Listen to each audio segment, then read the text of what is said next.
I was born in Kippichon, Haiti, and I left Haiti in 1981, and I moved to Miami 1987. My name's Denise Grimsley. I grew up here in the heartland of Florida, which probably a lot of your viewers have no idea where that is. A little south of Orlando, a little south of Tampa, a little north of Miami, so right in the very middle part of the state. So, were you a nurse when you were in Haiti, or did you obtain your nursing degree here in the United States? While I was in my second year, like a bachelor degree, we call it baccalaureate in Haiti, I went to nursing school, Simon Ovid Duvalier. And I was there from 1977 to 1981, 4 years. I finished it on Monday, and I flew to New York on Wednesday. So I've been in New York since 1981, and when I reached New York, in 2 weeks, I took my board, I passed my board, and I was a nurse in New York, working all over the place in New York. So I got interested in nursing by being a candy striper in the hospital when I was 15. But I spent the whole summer in the local hospital, and that's how I got interested in nursing. Graduated from high school, I became an LPN first. I did a vocational program, and then I went on to RN school. Did a 2-year program at Polk State College. It was Polk Community College then, but now it's Polk State.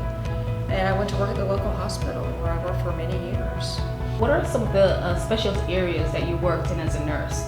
Right out of school, I went directly to work at the local hospital, which was a 50-bed rural facility. And at the time, we didn't have helicopters. We did a lot of our own trauma. So I did a lot of work in the ER and a lot of work in the OR. Those were my two main focuses. And as my career advanced, I became a certified operating room nurse. Then I left my job as a nurse in 1996 to run our family business because my dad had gotten ill. And at that time, we were in the petroleum business, we're citrus growers, we're cattle ranchers. We're also in the convenience store business, and I ran the business for 10 years. But in that window of time, I was also moonlighting still as a nurse. I still took some OR call, because that was always my first calling and my first love.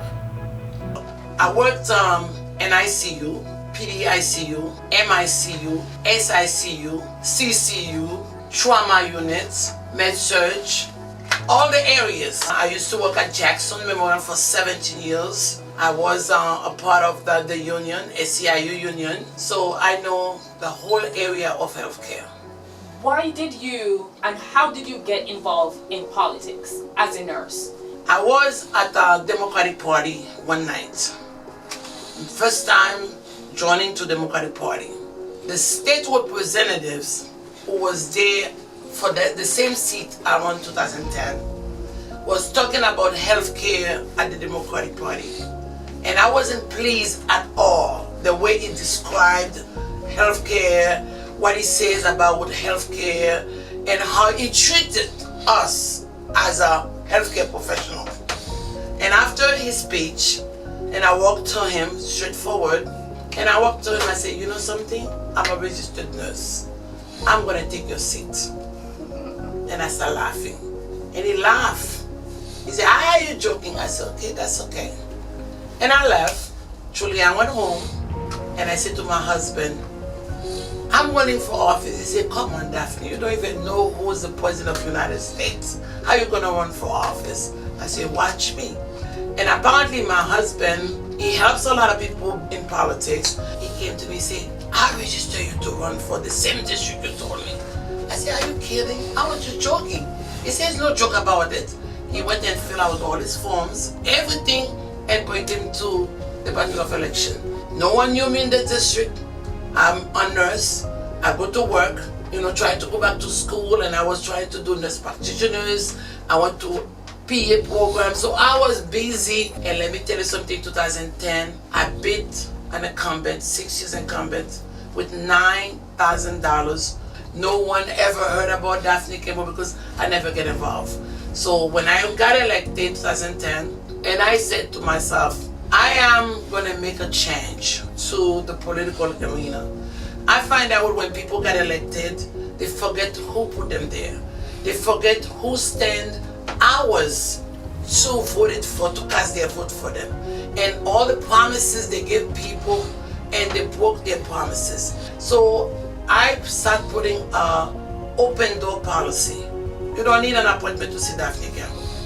You don't need to call the staff to see Daphne Campbell. So I start giving my cell number I earned since 1987 when I came to Miami, and I start giving that cell number to everyone. And I put it on YouTube, on Twitter, on Facebook, everywhere, so everybody have access to me personally. So I got interested in politics in the 10-year window of time I spoke about when I was running our family business. That's when I realized that what we do in the state, that the legislature actually impacts our day-to-day life. And up until then, most nurses are apolitical. Most doctors are apolitical. We were all about the business of saving lives. I can remember in 1983 when Medicare changed the way they reimbursed hospitals to the DRG. I remember how upset the physicians were about it. And I said to a physician one day, I'm like, if you're so upset about that, why didn't you do something about it? Why didn't you call some of these legislators? He said, you young people, it was the word he used to me, you young people don't understand that what happens in Tallahassee and what happens in Washington, we have no say-so. These people get elected, they go into this ivory tower, if you will, and they make these laws, and we have to abide by them. And then I realized that we had almost every single state agency oversaw our business, and so then I was in a position of I had to sink or swim in that role, and I started really learning the legislative process and the political process. I started going to Tallahassee. I was dealing with Department of Environmental Protection, Department of Health, Department of Revenue, all of those, and so I had to learn it. I started then getting involved in campaigns, because as I would go in to see legislators, I would find that many times they either had no idea about what I was talking about, or they just didn't care. Sometimes I couldn't tell the difference. So I decided to make it my mission that I'm going to educate them and I'm going to build relationships with them. And that's how I actually got started. And then in 2004, we made a decision to sell our company, and it was an open seat in the legislature, so I decided to run. If there's a nurse who's interested in saying, you know what, I want to, play a part in how policies are shaped. I want to run for a seat in the House of Representatives. What are the steps? What do they do first? How do they go about it? They have to go out and get signatures, then how does it work? So if they did want to run for office, I would encourage them to spend a couple of years preparing for that, get involved with whatever their party is. I've had members of the public say to me, well, I don't want to be a Republican or I don't want to be a Democrat. You want to be one or the other, because we are in a two-party system, and the leadership, whether the leadership in the House and the Senate is Republican or Democrat, you still want to be aligned with them if you're an independent or a third party of some kind. That you have no base, and so it's very hard. And I also tell nurses, when you're voting, you're also making a difference, but if you're an independent, you don't have a voice in a primary. So then at the end of the day in November, you get whatever was left. You don't have a voice of, let's say you're a Democrat, you don't have a voice in what kind of Democrat you want to represent you, or what kind of Republican you want to represent you. Do the networking like I did. Get to know members of the legislature, or if you're running for county commission, get to know the members of the county commission. And just develop those relationships, because at the end of the day, it's about building trust with other members. No matter what party you are, I'm a Republican, but I had just as many relationships on the Democratic side that I trusted them and they trusted me, and that's how you make good policy. We have 120 members as a state representatives. 120 members, you have only 2 registered nurses. So when you look at that, I say something is wrong with the nurses. There's a big gap between politics and healthcare professionals. And if you have 118 members in the House making decisions for you who are not well versed, and put policy in place for your own profession where you spend 4 years. If you want to be a nurse practitioner, it's another 2 years on top of it, 6 years. A nurse practitioner have to take another state board to be an ARNP. They have 2 licenses. They have a license as an RN, a license as an ARNP. You want to be a doctor, a DNP, that's another 2 years. So basically, to be a DNP, you spend 8 to 12 years in school. None of them wants to run for politics. Like me before, who didn't know who was the president of the United States is. Now this president, everybody knows who is he. Remember, registered nurse spend more time doing 2, 3, 4 jobs And especially if you're critical care nurse, they need you here, they need you there. And it's so much things open for nurses, they don't have no time to be in politics. Remember, a nurse practitioner is open in their own practice. You don't have to be in the hospital at the bedside of a patient. And I think I should be an example, tell them, listen, it's time for you guys to get involved in politics. Senator Daphne Campbell was also in the House when you were, so there were two nurses in the House. The fact that there's no nurses in the House, what impact do you think it will have?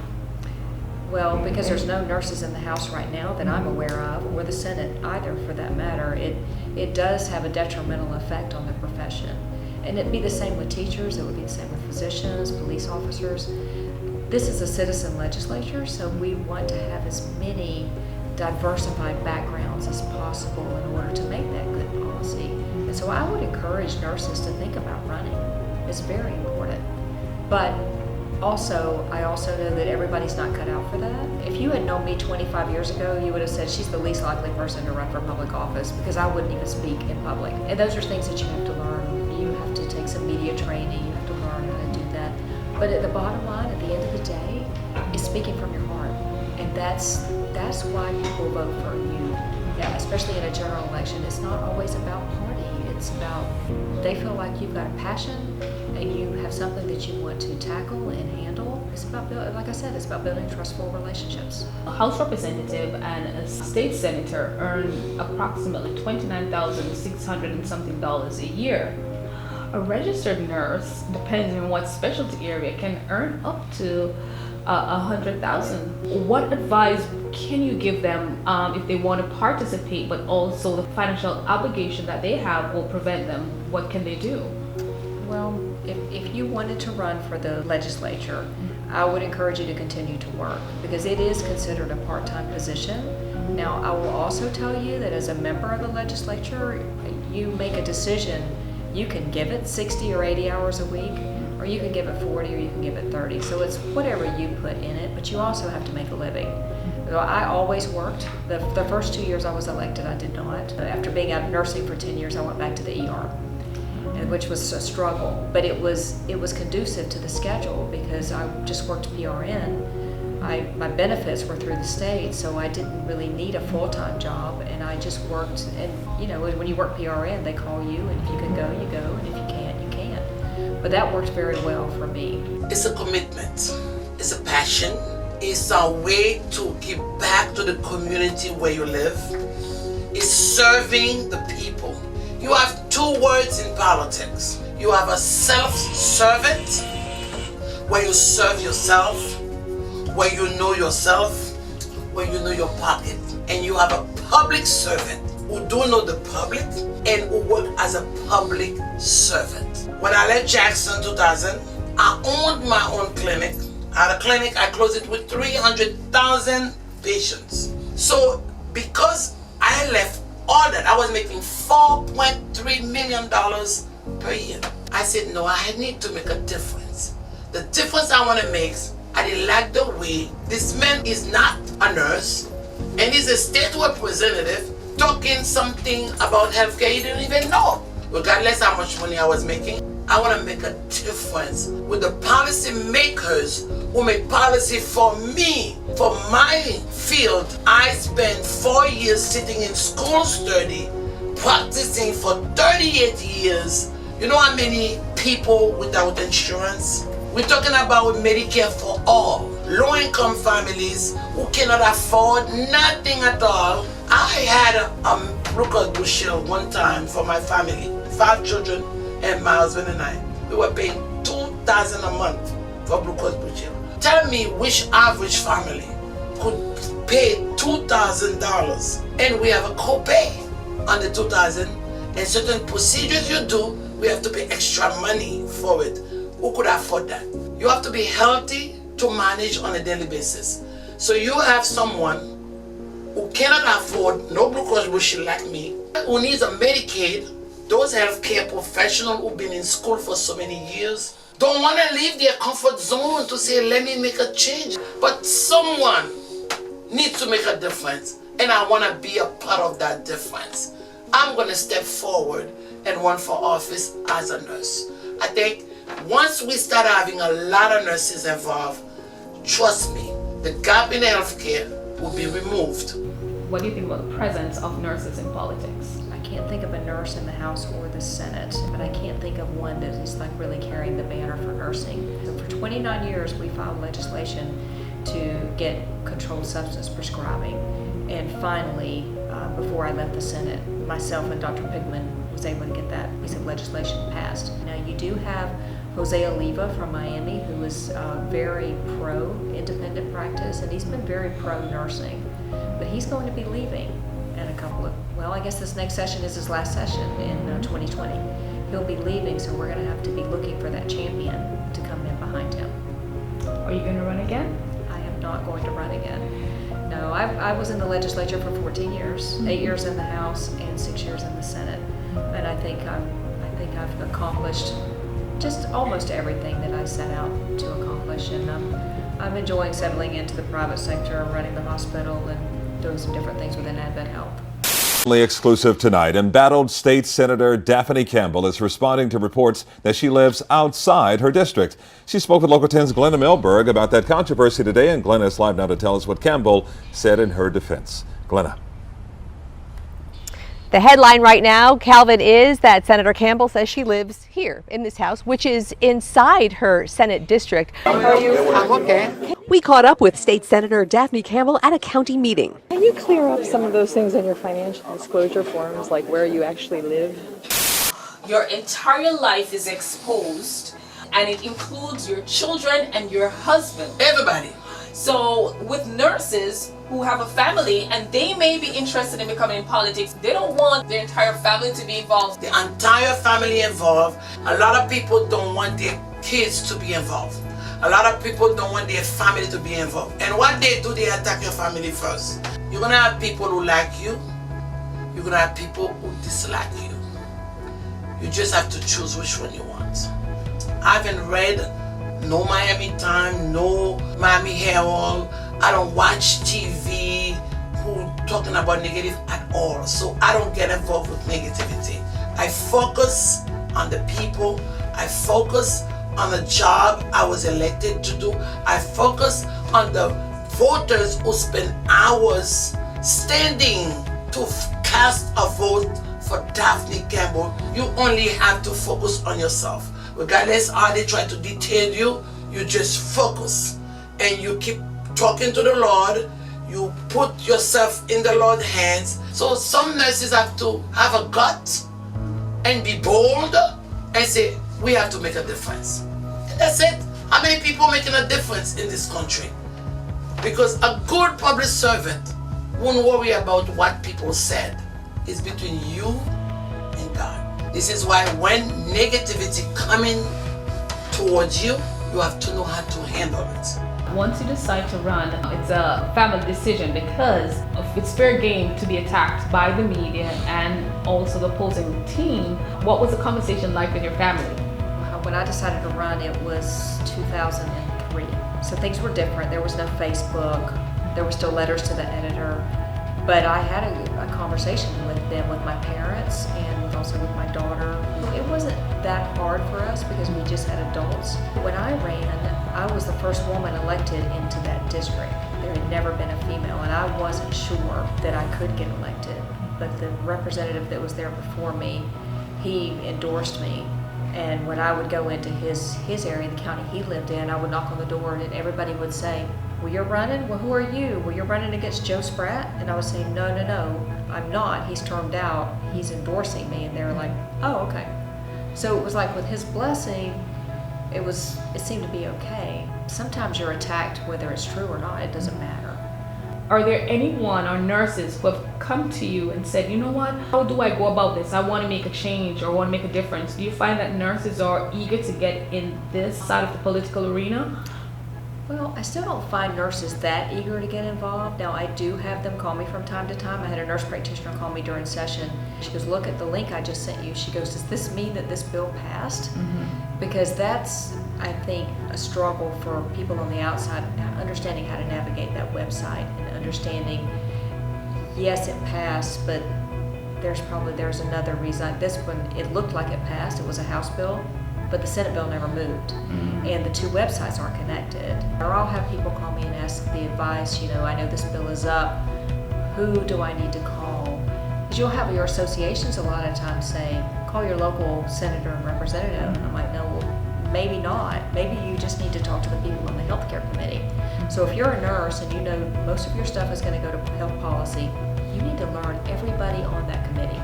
You need to go visit them, even if you're even if you've got to drive to St. Augustine and you live in Miami, you need to make an effort in the off time, the summer, to go visit these representatives and just establish that relationship, because what you want is to have the relationship where you feel comfortable to pick up the phone and call you. They trust you enough that they've given you their cell phone. You can pick up the phone and call. And if you can't get the relationship developed with the member, work on the legislative aid, because the legislative aides are very powerful. They have a lot of influence on the members. What else do you want to say to nurses? For the nurses to know, the people who are making decisions for their own health care, they are not well versed. So it's better you try to leave your comfort zone and try to be in politics. I know it's hard. Once you're in politics, the entire family in politics. I do know they are negative, they are positive. I do know there are people who want to like you, people don't like you. You have bills to pay. The money you make is not comparable with the little money the state give you, 27,000 a year. Because all nurses were driving Lexus, Cadillac, BMW. We have house with 5-6 bedroom. Some nurses never slept one night. In their own home, they're paying per month mortgage $2,000 to $3,000. So I remember a nurse I knew, she was my friend in New York. She was doing 4 jobs, and she has a home where she was paying $5,000 a month, and the home is just like a palace, but she never slept there even one day for one full year. The only time she slept there, that was Christmas.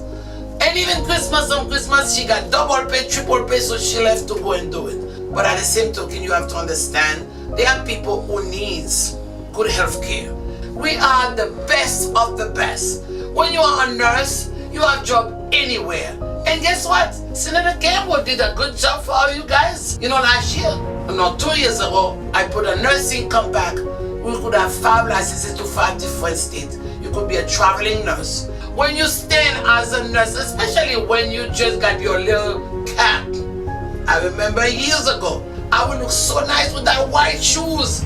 And those guys love those white shoes too. I always say that they love the white shoes. But you are well versed in healthcare. Just let's work together, stand together, invest together, donate together to make sure our healthcare policy move forward. Any last words for nursing as it relates to policy and politics? Any last word? I think nursing is the best profession in the whole wide world. And I think that we, as nurses, we have to be out in the forefront. Most people are intimidated when they go see a representative or a senator. And I always say, we were just normal people. We put our pants on the same way everybody else does. And you'll find that most of those elected people are equally as intimidated by you because you're the expert in the field. So if you go into an office, like if you came into mine in Tallahassee, you would have seen a picture of my grandkids, you see a picture of some horses, because I ride, you see Citrus Grove, you just see things that had to do with me. So just do a little icebreaker and say, oh, I saw your grandkids out there, how old are they?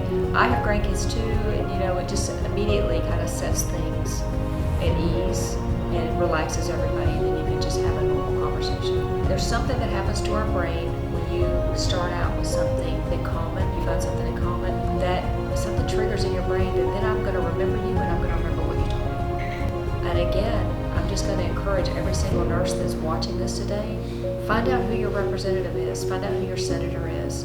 Please call them and make an appointment and just go introduce yourself. That is the best way to start making an impact on public policy, because at the end of the day, we are patient advocates and we want to tell our story.